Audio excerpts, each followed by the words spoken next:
En France, en fait, l'islamophobie se manifeste déjà à plusieurs niveaux et dans pratiquement tous les secteurs. C'est un gros problème.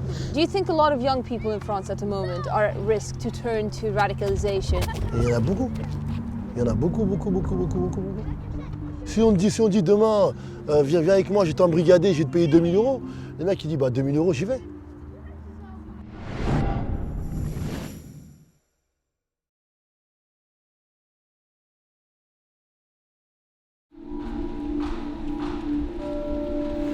Since the terror attacks in Paris at satirical magazine Charlie Hebdo and at the kosher supermarket, there's heightened security in France. 10,000 troops have been deployed to protect public monuments and also Jewish establishments. We're in a Jewish area in Paris called Marais, on a street where there's both a synagogue and a Jewish school, and there are soldiers patrolling the area. Ça fait déjà un bout de temps qu'on est soucieux, on doit faire attention aux enfants, on doit faire attention à nous-mêmes. Cette année, 7000 personnes sont parties en Israël et ils prévoient 10 000 en 2015. C'est clair que si jamais l'État ne fait pas ce qu'il faut pour être en sécurité, alors c'est sûr que de plus en plus de gens ils vont partir. Même si en Israël c'est aussi dangereux. Est-ce qu'on préfère vivre ce danger ici ou ce danger là-bas? Mais beaucoup de gens disent au moins là-bas, les gens sont plus en sécurité bizarrement. Pourquoi? Parce que là-bas, ils sont très fermes avec les terroristes. Ici, on n'a pas le droit de se défendre. On n'a pas le droit d'avoir des armes, on ne peut rien faire.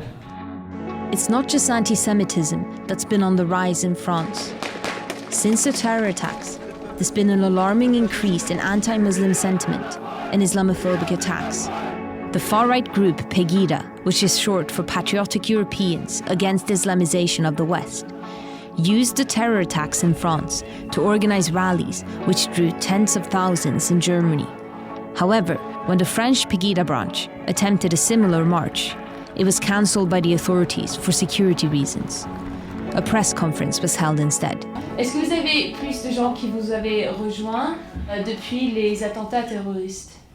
Depuis 15 jours, le taux de nos adhésions explose. C'est-à-dire qu'il y a chaque jour plusieurs adhésions, plusieurs nouvelles personnes à qui l'attentat de Charlie Hebdo a ouvert les yeux et qui se disent « nous n'allons pas nous laisser égorger, il faut résister ». Et on a tous les jours des messages de gens qui disent « je vous découvre, merci d'exister parce que nous nous sentons vraiment abandonnés des pouvoirs publics ». Et peut-être une précision, c'est par rapport au taux. Vous avez ce livre, donc, Musulmans, vous nous mentez, qui est sorti en décembre, qui explose littéralement au niveau des ventes, c'est-à-dire que tous les 3 jours, nous sommes obligés de refaire une demande à l'imprimeur. Précision, c'est un livre vraiment très pédagogique qui décortique le discours islamiquement correct et qui montre réellement que les événements qui se passent aujourd'hui dans notre pays et dans tous les pays européens, c'est l'islam et rien que l'islam. In the week following the terror attacks, there have been about 50 attacks on mosques. Are you worried the events have further stigmatized France's Muslim community? Très clairement, ça c'est sûr que ça a augmenté les attaques islamophobes. On a eu des agressions dans les rues, donc forcément toute la population musulmane de France se sentait en danger, en tout cas avait très peur de sortir dehors. En France, en fait, l'islamophobie se manifeste déjà à plusieurs niveaux et dans pratiquement tous les secteurs. C'est un gros problème. Le traitement médiatique qui a été fait juste après les événements prouve qu'on aimerait bien présenter les musulmans comme des personnes violentes. Par exemple, on a eu tout un mouvement qui voulait que les musulmans s'excusent, se désolidarisent ouvertement de ce qui s'était passé. Et c'est juste des musulmans et avant tout des citoyens qui ont exactement les mêmes chocs quand il arrive des choses comme ça, qui ont exactement les mêmes sentiments que n'importe qui d'autre et qui malheureusement à qui on demande de prouver comme s'ils étaient sur le banc des suspects. Right now, one of the main things that politicians are talking about is the problem with the radicalization of young people in France. S'il y a un problème de radicalisation, ça c'est sûr, mais je trouve qu'il y a aussi, et ce qui est plus grave, un problème du traitement de la radicalisation. C'est-à-dire la radicalisation est traitée en France comme un problème religieux, c'est-à-dire on le renvoie aux mosquées, où on dit que c'est là-bas qu'on y enseigne ce genre de propos, ce qui n'est absolument pas le cas. Et pour ça, il y a eu des études, il y a un anthropologue belge qui a fait un travail de recherche qui montre que sur les 247 cas de jeunes qui partaient en Syrie pour faire le pseudo-djihad, seuls 15 avaient été embrigadés dans les mosquées. Le reste venait d'Internet. Donc déjà, ça c'est une première chose. Voir d'où vient la radicalisation. Parce qu'en réalité, ce n'est pas un problème religieux, mais c'est un problème social. La radicalisation naît d'un sentiment d'exclusion. Ce sont des jeunes qui, depuis l'école, sont dans des systèmes d'échec. C'est-à-dire l'école dans les banlieues et l'école dans le reste de la France, c'est aussi, c'est du concret. Le gouvernement a les chiffres. On voit bien qu'il y a un taux d'échec qui est bien plus supérieur que les autres écoles. Que dans certains quartiers, on est 50% de chômage et de la discrimination. Tout ça, ça crée chez des personnes un fort sentiment d'exclusion. Et ils se retirent de la société en quelque sorte. Et à côté de ça, on a des personnes qui ont été formées à embrigader, qui viennent chez eux, donc on vient les chercher, les met en valeur, on dit qu'on les aime, etc. C'est à partir de là qu'on commence à entrer dans des extrêmes et à devenir violents. Mais ça n'a absolument rien à voir avec la religion. Et pour combattre ça, il faut des plans, mais des plans politiques. Il faut qu'il y ait des politiques sociales, il faut qu'il y ait des politiques au niveau de l'enseignement. Social segregation of those living in poor suburbs in France is so severe, French Premier Manuel Valls has referred to it as apartheid. We're in the Paris suburb Villiers-sur-Marne, where the kosher supermarket shooter Amédi Koulibaly spent a lot of time because his girlfriend, who was part of the terror cell, lived here. We're going to meet with a guy who works with young people in the area to find out what the problems are that push some towards radicalization. Alors j'ai commencé à travailler avec les jeunes gens suite aux émeutes de 2005. Et quand il y a eu les émeutes, je me suis dit on peut donner une autre directive à des jeunes. C'est bien. Ça se passe bien? Ouais, tout se passe bien. C'est bien. Tes sœurs vont bien? Ouais, ils vont bien. C'est bien. Tes frères aussi? Ouais. Eh ben c'est bien, c'est bien. Je suis un petit jeune de mon association. Lui, ce jeune-là, il sortait de prison, où il a eu la perte de ses parents, donc après il est devenu un peu problème psychologique. Donc on va les réinsérer à travers des structures. Parce que les jeunes, quand ils vont à la boxe, ils oublient tout. Et la boxe, c'est se surpasser. Et la vie, il faut se surpasser pour réussir. Donc c'est une salle où toutes les cultures sont mélangées, toutes les religions, les classes sociales, vraiment pas de différence. Ils sont sur le step, et dans la vie, ils vont être pareils. Dans la vie, quand ils cherchent du boulot, ils auront des directives. Et là, ça va être pas pareil. Donc là, on va avancer.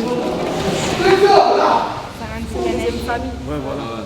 Même l'entraîneur, il est là aussi pour nous aider aussi. Ça nous défie pas qu'un coach aussi. Il nous aide pas que dans la boxe. Il est à côté aussi. C'est une famille en fait. Moi j'étais toute jeune, j'avais 15 ans, donc j'étais turbulente. Et bah ici ils te redressent quoi. Donc, ça te forge entre guillemets. What's the feeling among you and your friends after the terror attacks? Quand à la salle de mort, on vient pas ici pour parler de ça à la base. Même à l'extérieur. C'est trop gros. C'est pas que c'est trop gros, ça va loin si on en parle, ça va dans des débats qui peuvent exploser, ça sert à rien. Non, après ceux qui vont prendre, c'est les musulmans. C'est surtout les musulmans qui en prennent, c'est pas les autres, c'est les musulmans qui prennent. Parce que les gens ils n'arrivent pas à faire la part des choses entre le bien et le mal, mais bon après les trucs comme ça, j'ai pas envie d'en parler. What are the problems in these areas that young people face and that could potentially push them towards crime or towards radicalization? Ces jeunes-là, ils voient leur mère partir travailler le matin. Et leur mère, elles vont faire le ménage à 5h30 parce que le papa, il ne travaille pas assez ou le salaire ne suffit pas à nourrir une famille parce que le loyer coûte 700 €, 800 €. Donc ces jeunes-là, ils vont dire, puisque mes parents, cette somme-là ne leur suffit pas, moi aussi je vais les aider. Mais comme ils n'ont pas de travail, qu'est-ce qu'ils vont faire? Ils vont commencer par le vol, ils vont commencer après par vendre le shit. Et puis après, peut-être pour certains, le braquage directement pour pouvoir aider leur famille, malheureusement. How big a role do you think prisons play in all of this? Pour un petit vol, le jeune, on l'envoie en prison. Pour un petit joint, le jeune, on l'envoie en prison.